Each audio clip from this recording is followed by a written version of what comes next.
This is a recording of Logie Discovers America, Chapter 12, on page 93. Please take your book out and turn to page 93 and join and follow along while you listen to Chapter 12, Frick and Frack. Even though I have not been in Hamlet, Illinois for very long, I already have a daily routine. This is my routine. I wake up early and eat breakfast. Then I set my plants in the sun and drip a little water into each pot. Grow, I whisper. After that, I walk in the woods. I search for more footprints, handprints, cereal, keychains. Who are you, I wonder? I know it is not Iron Man. I asked him, and he said he didn't know anything about a keychain clipped to a dog collar. The mystery deepens. When I return from the woods, I always sit on the front stairs and wait for Iron Man and Blossom to jog by. Hey, Iron Man said, only yesterday when he paused. How's the milk trick coming? Have you been practicing? No, I replied. Ma will not let me practice in the apartment. She said it was disgusting, and Bape said, everyone's nose is not funny to be so gross. So I have not practiced at all. Tough break, said Iron Man. Blossom grunted in agreement.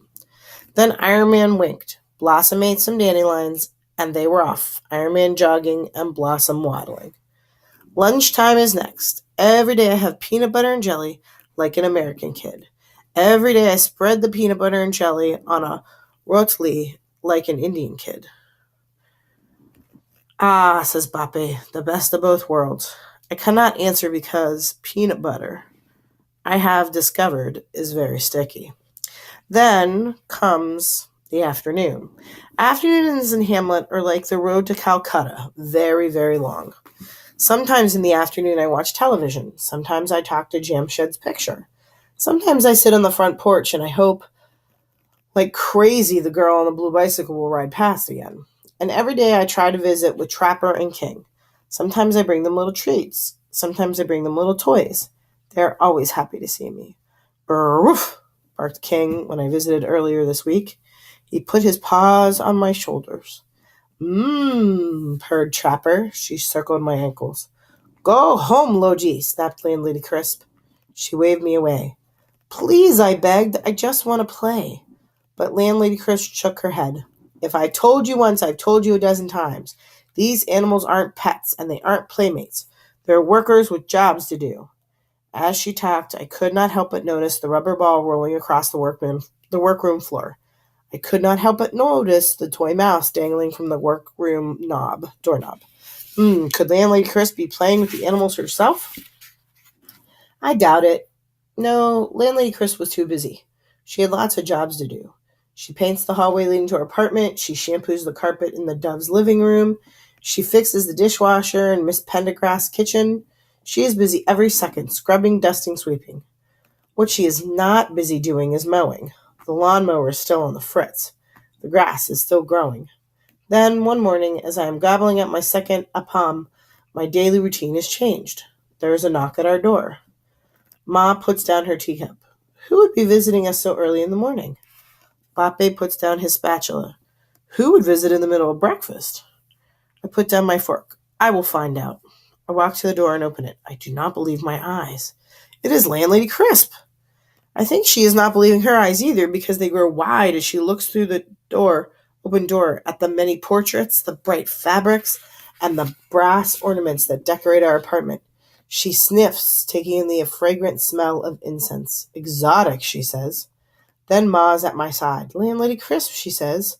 What is broken? Have our toilets stopped up? Does the air conditioner not work? Ma does not wait for an answer. Farco, she calls to Bape. Landlady Crisp is here to fix the toilets and the air conditioner. Now Bape is at the door too. Nothing is broken here, he says. The air conditioning is fine, and I flushed the toilet only minutes ago. It too works well. Holy smokes, snapped Landlady Crisp. I'm not here to fix anything. I just came to get Logie. Now I do not believe my ears. You did? I blurt out. Why? Ma nudges me. Manners, she whispers. I try to be polite. Thank you for coming to get me, I say. But I am feeling very curious. I am too curious to be polite. I hop from foot to foot. I am so curious, I think I will explode. Come and join us for breakfast, Ma says.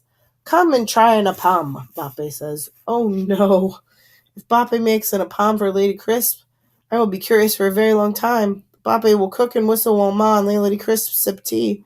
Then Bape will serve his appams, and because he is a chef and cannot help himself, he will keep serving appams. Landlady Crisp will eat a second and maybe a third, and I will go kaboom from curiosity. Luckily, Landlady Crisp saves me. Thanks just the same, she said, but I've got too much work to do. I just wanted Logie to come and see something if he's got a minute. I look from Ma to Bape. Do I have a minute? I asked. Have you finished eating? Bape says. I do not give my second appam a second thought. Yes, I say. Then go, he says. He turns to Landlady Crisp. Come back soon. I shall be pleased to cook for you. And Landlady Crisp does the incredible. She smiles, sort of. Her thin lips twitch up at the ends, and then quickly they curl back down. If I had blinked, I would have missed it. What are you grinning about? Snapped Landlady Crisp as we headed down the stairs. The real Landlady Crisp is back. We stepped into the hallway. It's still dusty and cobwebs still hang in the corners. When we go down the stairs, I see they are still dirty. And when we pass the laundry room, I see trash cans needing to be empty and the floor needing to be swept. I sniff. Where is that lemony fresh smell? Outside, the lawnmower is still sitting in the middle of the grass. The grass is still uncut. In some places, though it's shorter, it looks chewed. It makes me think, Landlady Crisp, I cry. Did you get a back run? A goat? Is that what you wanted to show me? No, she says. I did not get a goat. I got 2. She points to 2 white goats tied to a tree. Their chin whiskers waggle as they strip bark from its trunk. When I move close, one goat nipples at the bowling ball keychain hanging from my crusty.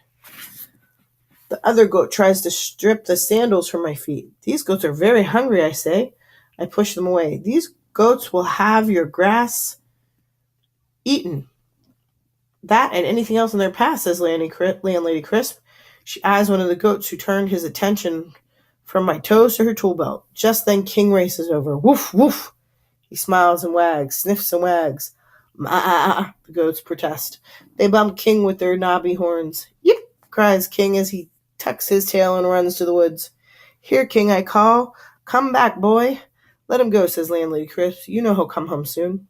We turn back to the goats. Their names are Frick and Frack. Frick is the boy, the girl is Frack. I do not understand these names, I say. What do the names mean? Landlady Crisp explains that Frick and Frack are famous characters from a comic strip published in American newspapers in the 1940s. But why did you name them after a comic strip? I asked. I didn't, said the Landlady Crisp. The farmer I bought them from did. They already had names when I got them. Perhaps, I say, we can give them new names. Perhaps they do not know the names they have now. We try out my idea. Landlady Crisp unties their ropes. I step back. But just as I am about to call their names, the hair on my neck starts to prickle. My skin starts to creep. Someone is watching me, but who? I look toward the table where I flew my wish bird. No one is there. I look toward the hedge that separates this yard from the next. No one is there. I look towards the woods. Someone is there. Someone wearing yellow shorts. Someone peering through the trees. Then Landlady Crisp hollers, Hey, are you going to call him or what? Oh, yes, of course, I stammer. I look to the goats. I look back to the woods. Someone is gone. And Landlady Crisp is shouting, I'm ready and waiting. I look once more towards the woods, then back to the goats. Here, Frick, I call. Come to me, Frick. Both goats look up from their munching. Their beards go up and down. Their yellow eyes stare. Then the bigger one, Frick, steps towards me. They know their names all right, said Landlady Crisp. I scratch between Frick's horns. Poor goats, I mumble. Excuse me. Humph, snorts Landlady Crisp. These goats have it made. All they have to do is eat and rest, eat and rest. Now me, I've got an entire building to scrub, sweep, and vacuum. I've got a dog that needs walking, a cat box that needs scooping, and I could walk, King, I offer. I could. Eee! A scream cuts through my words. Ooh, ooh, ooh. That's Mrs. Pendergrass, the Landlady Crisp cries. She races through the building. I race after her, my mind going faster than my legs. What's going on? What is happening? Is it a robbery? Is it a murder?